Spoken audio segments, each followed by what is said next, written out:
isango egameni likaJesu. Usengi attitude yethu njengebandla masibizwe into zenkonzo. Hallelujah. Uzakiwe uya understand. Yabona noma sengishumayela ngiya understand ukuthi bengingafanele. That is why siza nalabazalwane ngibatshela la ngithi ngiyajabulela le attitude. But umzakhe ukuthi besinaye anyway. Athi ngikhuluma na besinaye kwenye inkonzo. Sinapho mahlatsho abantu bebakhona ama worshipers akule nkonzo. Uma sifika sathola ukuthi ama worshipers ngathi utha busy ngokunye. Egameni makuthiwa kushoda ngama worship abasukuma baya phambili egameni likaJesu. Hallelujah. Ngoba bayazi ukuthi sibizelwe kule nkonzo egameni likaJesu. Hallelujah. Kwathi uMC so hambile egameni likaJesu. Kwathi uMC so hambile. Ngithe ngibona ngabona uMC sekumbrother mzwakhe kule nkonzo egameni likaJesu. Ngoba iattitude mawukhonjwa ukuthi mawukhomba wena umuntu owenzana, it helps ukukhulisa enkosini. Remain humble. Hlabelele mhlabelele. Udlomuso kaka. Omangali. Lomuso kaka. Omangali. Kikuba. Begi mugani mina. Wanenzela.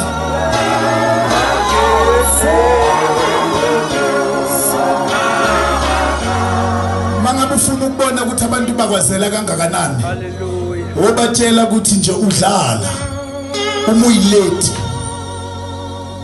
Noma ngabe uhleli kuboka baba kabani bathembisile ukuthi bazovela. Uthi yini? Yesese ngithi angikufonela. Ngiphazamiswa ngubaba kabani bani. Uthi kule weekend bayeza bayovela. Usho nje uyidlalela. Jesus. Uzamangala umhlolo uthi awuyeni ngoba vele ngime kuleso sporo. Athi uthini awukahle wena udlala ngapha. Hawu. Ngidlala ngawe njani ngoba vele ngime kuleso sporo sokuthi uzubone ukuthi abantu abayifanele kangakanani. Yeah. Babona zinakufanele izinto ezinhle. Jesus. Azathi ungatshela umuntu awukuyithula lale phezukwayo. Amthemba umuntu. Kanti umuntu oqala ongakuthembi moya. Ukhona abantu esingabatshela izinto ngoba sisaba ukudisappointeka ukuthi sizobona ukuthi abasithembi kangakanani. Hallelujah.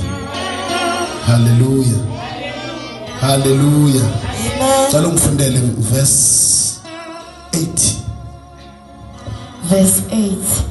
Zakeu wasukuma wathi enkosini, Nkosi, ngiyawukhipha ingxenye yale nginako ngenetise labaswele. Futhi nakukhona lengimdlelele, ngitawubuyisela sekuphindwe kanye. Nayi into engichaza ngomuntu ofika enkosini.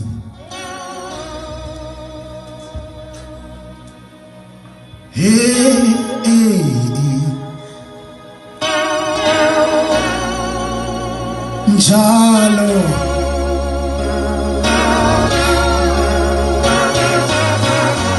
wafika enkosini ubufakazi singamangala ngawe every Sunday uyothola ubufakazi uyozendlala enkosini noma sothandaza size sikufundisa anancane uya confess khona umunye umngane wami ngase ngifile kumkhuzi sebayangibiza so confessing hey mina sengibese